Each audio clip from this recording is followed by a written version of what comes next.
বাংলা চাষ ইউটিউব চ্যানেলে আপনাদের স্বাগত। আবারও চলে এসেছি নতুন একটা ভিডিও নিয়ে। সেটা হচ্ছে ভেন্ডি, কি ভেন্ডি লাগাবেন, কখন লাগাবেন এবং কোন সময় উঠবে, সেই সমস্ত কিছু এই ভিডিওর মধ্যে আমরা তুলে ধরছি এবং লাগানোর পদ্ধতি থেকে শুরু করে সমস্ত কিছু এই ভিডিওর মধ্যে আপনারা পেয়ে যাবেন। আমরা এটা লাগাচ্ছি বর্ষার সময়ের ভেন্ডি।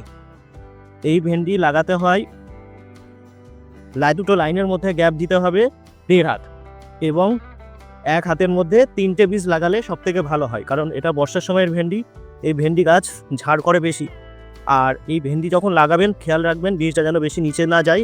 গরমের বীজ তো হালকা উপরে থাকলেই জলেই কলিয়ে যাবে।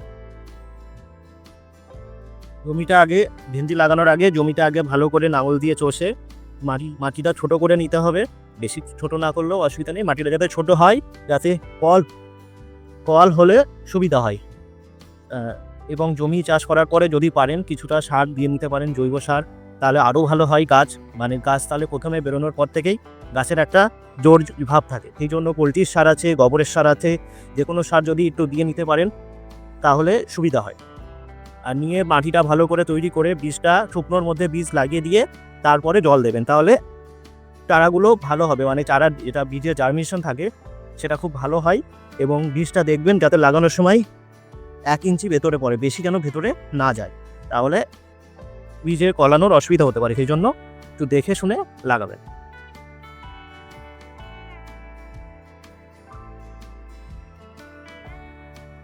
দেখে নিন কতটুকু গভীরে দিচ্ছি, এইটুকু গভীরে বীজ দেবেন। আর দেখুন প্রতিটা হাতে 1 হাতের মধ্যে 3টেই বীজ যেন পড়ে। 3টে বীজে বেশি পড়ে গেলে বেশি ঘন হয়ে যাবে। বর্ষার সময় যেহেতু বর্ষার সময়ের ভেন্ডি, 3টে যেন বেশি বীজ না পড়ে, সেই জন্য একটু দেখে আপনারা লাগাবেন। 1 হাতে 3টে দিলে সব থেকে ভালো হয় এই সবার।